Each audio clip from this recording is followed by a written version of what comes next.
Shalom saudara-saudaraku yang kekasih di dalam Tuhan kita Yesus Kristus.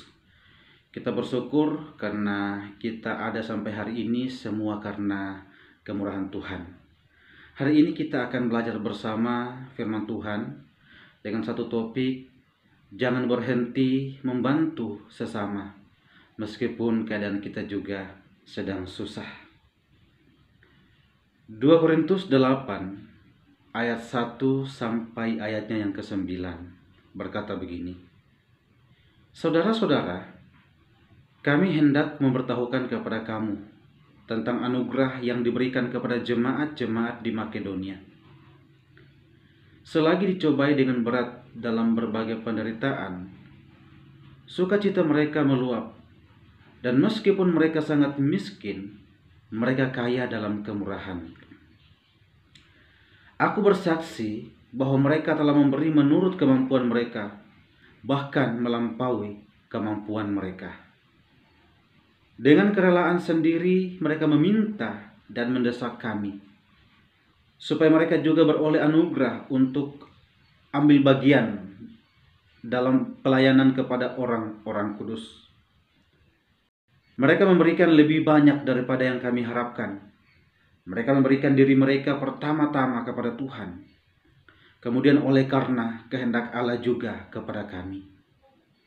Sebab itu kami mendesak Titus supaya ia kamu dan menyelesaikan pelayanan kasih itu sebagaimana ia telah memulainya. Karena itu sekarang sama seperti kamu kaya dalam segala sesuatu, dalam iman, dalam perkataan, dalam pengetahuan, dalam kesungguhan untuk membantu, dan dalam kasihmu terhadap kami, demikianlah juga hendaknya kamu kaya dalam pelayanan kasih ini. Aku mengatakan hal itu bukan sebagai perintah, melainkan dengan menunjukkan usaha orang-orang lain untuk membantu. Aku mau menguji keikhlasan kasih kamu, karena kamu telah mengenal anugerah Tuhan kita Yesus Kristus, bahwa sekalipun ia kaya, oleh karena kamu ia menjadi miskin, supaya kamu menjadi kaya oleh karena kemiskinannya. Saudara yang terkasih di dalam Tuhan, ada sebuah kisah yang sangat menarik dan inspiratif. Suatu ketika diadakan open donasi untuk kegiatan sosial, dan semua orang yang mendengarkan kegiatan ini, hati mereka tergerak sehingga mereka memberikan uang mereka untuk didonasikan. Di hari yang sama, tiba-tiba ada seorang anak kecil dengan fisik yang lumpuh. Kemudian dia lewat di depan panitia. Kemudian panitia berpikir bahwa anak ini akan lewat begitu saja. Tetapi apa yang terjadi? Anak ini yang kondisinya sangat memprihatinkan, dia mengalami keterbelakangan fisik dan pekerjaannya adalah seorang pengemis. Dia menghampiri kotak yang telah disediakan oleh panitia. Dan dia berkata bahwa aku ingin menyumbang. Kemudian anak ini mengeluarkan semua koin yang ada di kotaknya dan memasukkan ke dalam kotak yang telah disediakan oleh panitia. Panitia ingin membantu anak tersebut untuk memasukkan koinnya ke dalam kotak yang ada, tetapi dia menolak dan berkata, biarkan saya yang melakukannya sendiri. Setelah itu dia berkata, saya mau menyumbang lagi. Dia mengambil uang yang ada dalam sakunya berjumlah $10 dan dia memasukkan kembali ke dalam kotak itu. Semua orang terharu melihat apa yang dilakukan anak kecil ini, di mana anak ini mengalami keterbelakangan fisik, tetapi hatinya tulus untuk memberi. Hatinya tulus untuk menyumbangkan penghasilan yang telah dia dapatkan. Saudara yang terkasih dalam Tuhan, firman Tuhan yang telah kita baca pada saat ini juga dengan jelas mengajarkan kepada kita untuk kita mengambil bagian di dalam menolong atau membantu sesama yang berada di dalam kekurangan. Bagian firman Tuhan ini di mana Paulus menuliskan kepada jemaat Tuhan yang ada di Korintus untuk bagaimana mereka terlibat aktif untuk menolong sesama mereka, orang-orang percaya yang pada waktu itu di Yerusalem sedang mengalami kesulitan ekonomi, sedang mengalami kesusahan oleh karena iman mereka, dan kemungkinan besar karena iman mereka kepada Kristus mereka kehilangan pekerjaan. Karena iman mereka kepada Kristus, maka mereka putus hubungan dengan keluarga sehingga mereka tidak mendapatkan apa-apa. Sehingga hidup mereka sungguh sangat memprihatinkan. Kemudian Paulus menghimbau kepada semua anak-anak Tuhan, termasuk jemaat yang ada di Korintus, untuk mereka ambil bagian di dalam pelayanan kasih ini, menolong sesama yang berada di dalam keadaan yang sangat-sangat layak untuk didukung. Dan mengawali pasal 8 ini dalam ayatnya yang pertama, di mana Paulus memperkenalkan kepada jemaat di Korintus atau menyampaikan kepada jemaat di Korintus bahwa jemaat-jemaat di Makedonia itu telah melakukan pelayanan kasih. Mereka telah mengumpulkan uang mereka untuk menolong sesama yang berada di Yerusalem pada waktu itu yang mengalami kesulitan ekonomi.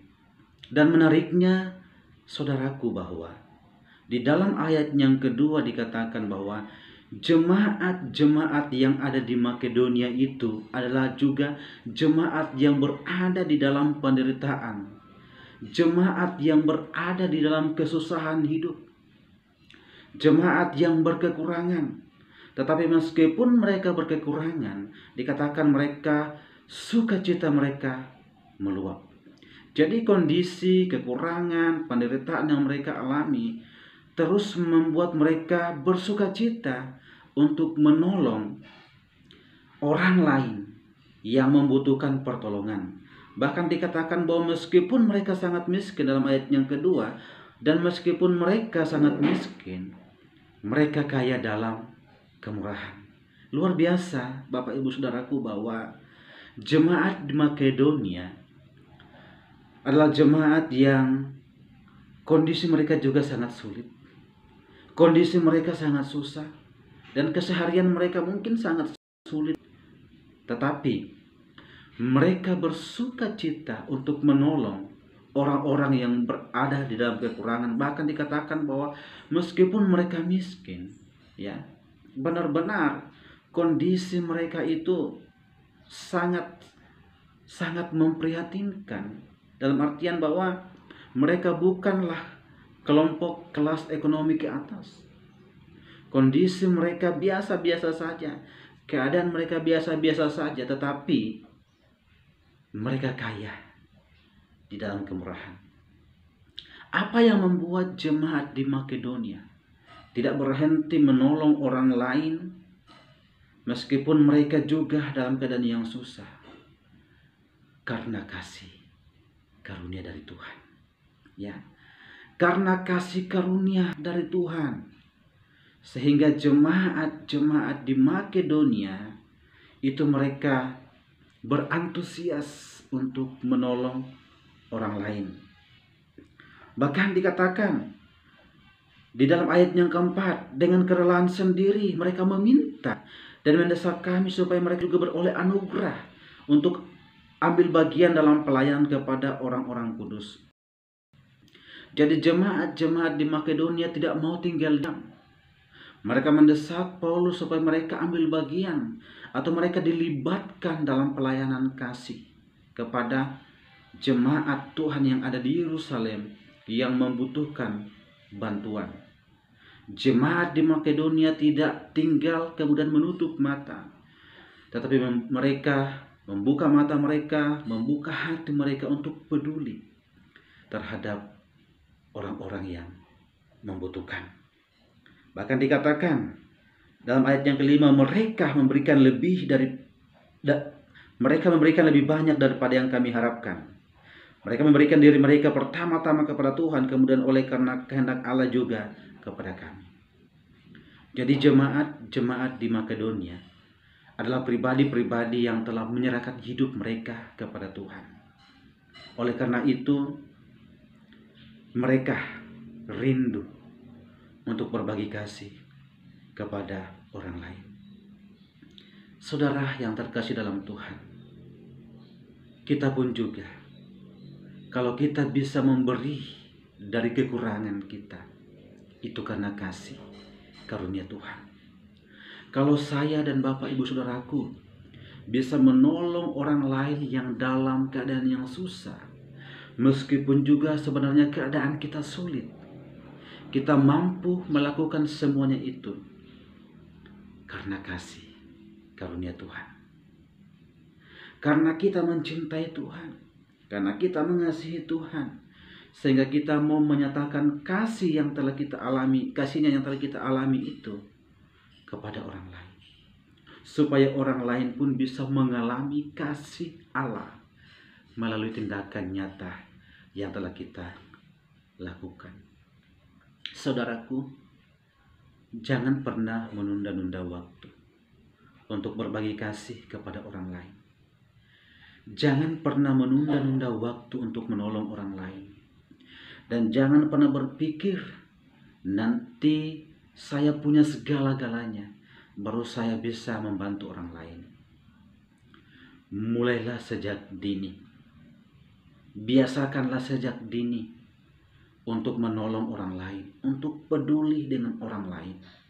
Jemaat-jemaat di Makedonia telah memberikan kita suatu pelajaran yang sangat berharga, yaitu meskipun keadaan mereka susah, meskipun keadaan mereka sulit, tetapi mereka tidak kiker terhadap orang lain. Mereka tidak pelit terhadap orang lain, tetapi justru dengan bersukacita mereka mengambil bagian dalam pelayanan kasih. Dan begitu banyak orang di sekeliling kita yang membutuhkan uluran tangan kita, yang membutuhkan kasih kita. Mari kita menolong mereka. Kita wujudkan kasih Allah kepada mereka. Dan ingat, kalau kita bisa melakukan itu bukan karena kita, bukan karena kemampuan kita, tapi semua karena kasih karunia. Kenapa? Karena kebanyakan orang akan sulit memberi. Dalam keadaan dia susah, dia akan sulit memberi. Demikian juga dalam keadaan dia berkelimpahan, dia akan sulit untuk memberi.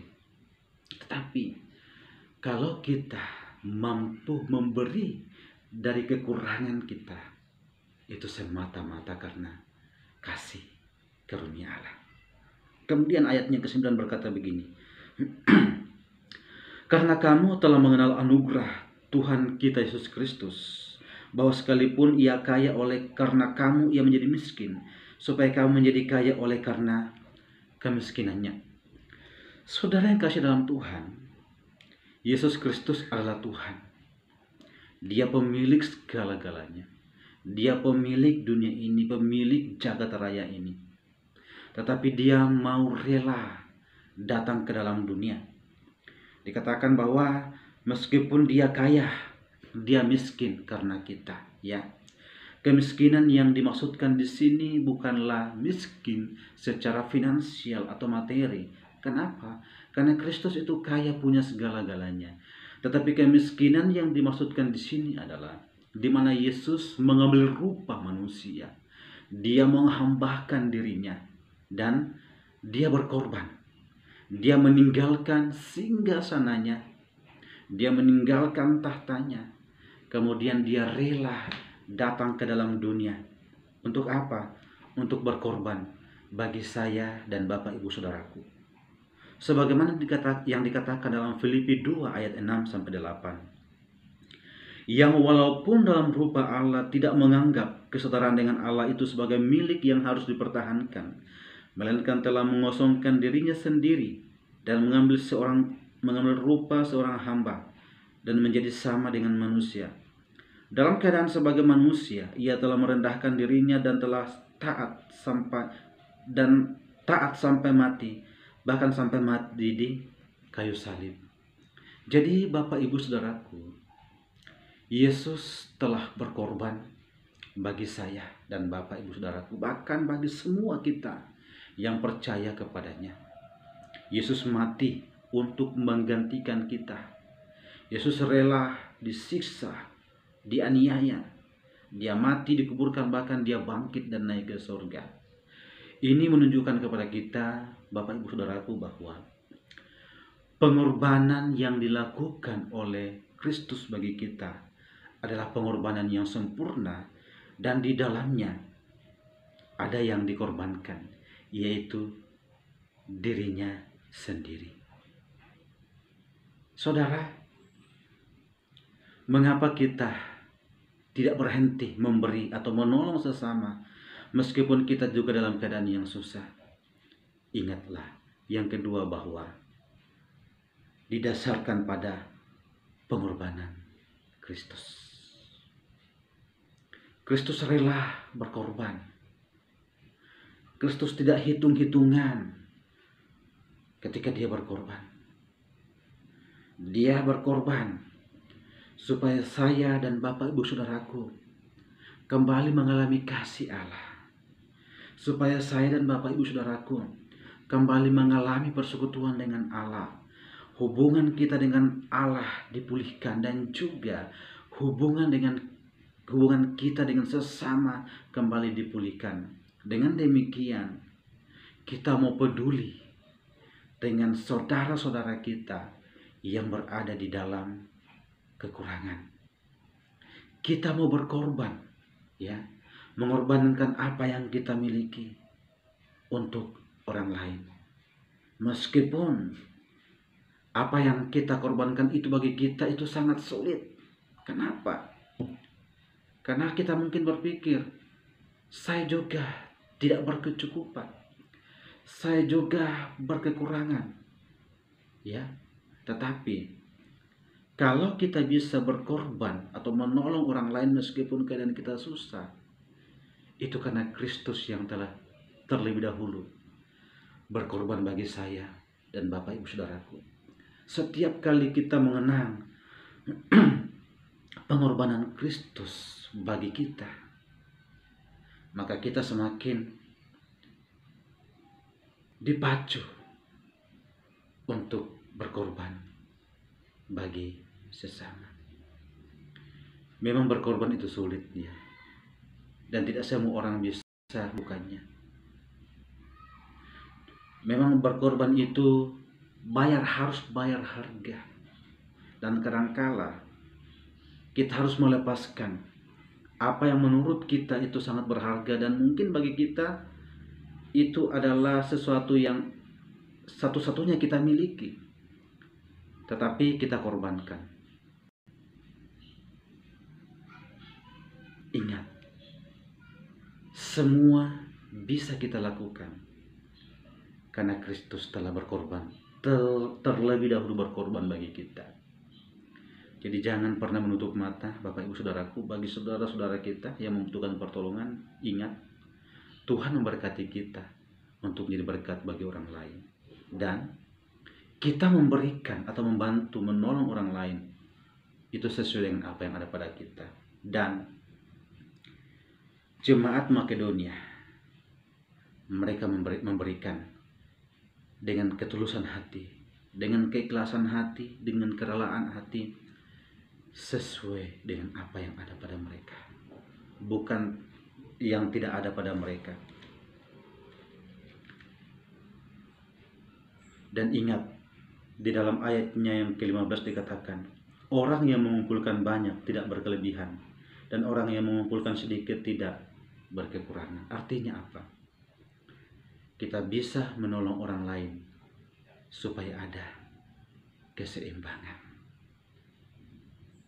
Kiranya Tuhan menolong kita untuk mengerti firman ini dan benar-benar mengaplikasikan dalam kehidupan kita setiap saat. Jangan pernah berhenti membantu sesama meskipun kita juga dalam keadaan yang sulit. Mengapa? Karena kita bisa melakukan itu semua karena karunia dari Tuhan. Dan yang kedua adalah kita bisa melakukan semuanya itu karena didasarkan pada pengorbanan Kristus yang telah berkorban bagi kita. Tuhan menolong kita. Amin.